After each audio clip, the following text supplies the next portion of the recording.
մեր գործը։ 168 թեմի հարգելի հետևողներ կզրուցենք Գեղամ Մանուկյանի հետ, ընդդիմադիր պատգամավոր։ Պարոն Մանուկյան, այսօրվա իրողությունների համատեքստում նաև Սամվել Կարապետյանի գործին անդրադարձեք, խնդրեմ։ Իրականում այսօր մի փոքր գրառում եմ արել, մի քանի օր առաջ Նիկոլին ազգային ժողովը մի հատ մեծ գիտական վերլուծություն տվեցին։ 20-30-ականներին բոլշևիկները, չեկիստները, անաստվածները փորձել են եկեղեցին պառակտել մի հատ աղանդավորական շարժում ա եղել ազատ եկեղեցի։ Լրիվ նույնն է, ինչու տեր հայրեր, բան, նույն թեմաներով։ Չեն հաջողվել, ամբողջ Կովկասով են փորձել հաջողվել։ Անաստվածներ ամսագիր են տպել, թերթ են տպել, ամեն ինչը փորձել են արել, ոնց որ հիմա Տեր Արամներ, Դանիել Իվանեսյանները, այդ Դանոսը քնչական հասցնողներ, եւ այն ինչ որ այսօր կատարվում է 37-ը մեր պապիները արդեն մեծ մասը չկա որ պատմի, 37-ը մեր բոլորի աչքի առաջ է։ Եվ նույն այսօրվա դատաքննությունը Սամվել Կարապետյանի դատաքննությունը, այլևս մեր երկրում իրավական դատական համակարգը հետևյալն է։ Դատավորի անունը հնչում է, բոլորը գիտեն։ Օրինակ Դանիելյան Արմենին, որ խնդրում էին ԿՊ-ին, ասում էին տարեք վճռաբեք, որ կալանքի էլ որոշում չկայացնի։ Բոլորը գիտեն, Դանիելյան Արմենի անունը կա, նշանակում է կալանքը կա։ Չեմ ուզում դեպքերից ստացված, որ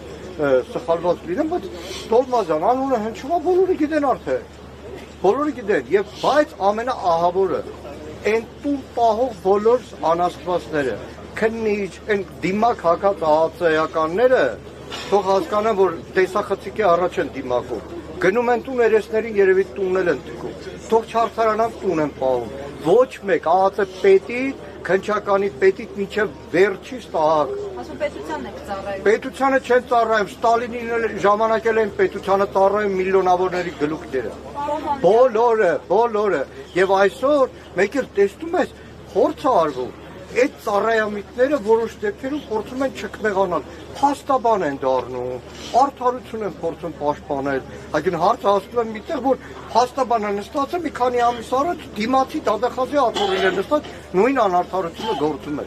Եվ այս բոլոր տարիներին եղել են արդարություն, բայց այս ձևի ցինիկություն հաստատ չի ներվելու։ Այդ պատի տակերով իրենք չեն քայլելու։ Չի ներել, դուք չեք ներելու, ես չեմ ներելու, իմ երեխեք չեն ներելու։ Համար ինչ քայլեր եք անում, Ջան։ խորհրդարանական ընդդիմությունը մասնավորապես ինչ է անում այսօր առավոտյան տեղի ունեցած գործողություններից հետո, մասնավորապես նաև որ Արագածոտնի թեմի առաջնորդի եւ եւս երկու քահանաների տեղը մինչեւ այս բանը շարունակում է անհայտ մնալ եւ նաև պիտի մեջ բերեն պարոն Կարապետյանի խոսքը, որ ինքը ասել էր, եթե քաղաքական գործիչները չկարողանան պաշտպանել եկեղեցուն, իրենք իրենց ձևով են մասնակցում։ Հարգելի Մերիք ջան, եկեք հիշենք Միքայել Սրբազանի ԱԱՑ-ը, որ փորձում էր մայրաթորից դուրս հանել, այդ օրը վերհիշենք ու հարցնենք ընդդիմությունը ինչ անում։ Ես կյանքում չէի մտածի, որ որևէ Սրբազանից ինքնապահություն եմ անելու կամ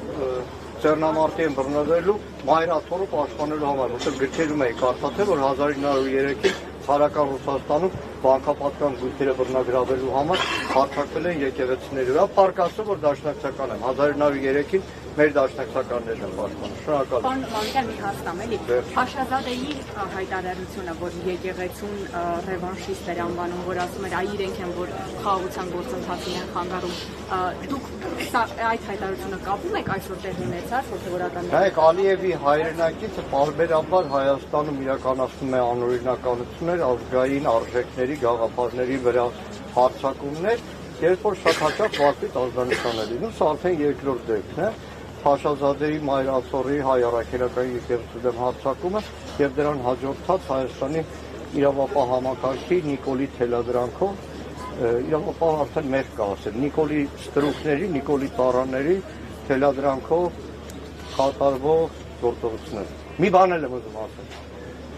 Իրավունք չունեմ քննիչ հանձնաժողովի ուսումնասիրությունները պարզել։